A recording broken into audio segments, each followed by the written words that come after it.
আল্লাহর নবী সাল্লাল্লাহু আলাইহি ওয়াসাল্লাম অবাক হয়ে জিজ্ঞাসা করলেন, তুমি কি তখন থেকে এখানে বসে আছো? তখন থেকেই তাসবিহ তাহলিল করছো? তার স্ত্রী বললেন, হ্যাঁ ইয়া রাসূলুল্লাহ সাল্লাল্লাহু আলাইহি ওয়াসাল্লাম। তখন নবীজি বললেন, আমি তোমার এখান থেকে বের হওয়ার পরে মাত্র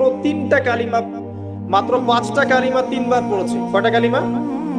মাত্র 5টা কালিমা আমি 3বার পড়েছি। তুমি যতক্ষণ আমল করেছো, এই আমলটাকে যদি এক পাল্লায় রাখা হয় আর আমারটাকে আরেক পাল্লায় রাখা হয়, আমারটা ভারী হবে বলে আমি আশা করি। সেটা কি? সেটা হচ্ছে, এক, আমার সাথে বলেন সুবহানাল্লাহি ওয়া বিহামদিহি। 2, আদাদা খালকিহি। 3, ওয়া রিদা নাফসিহি। 4, ওয়া জিনাতা আরশিহি। 5, ওয়া মিদাদা কালিমাতিহি।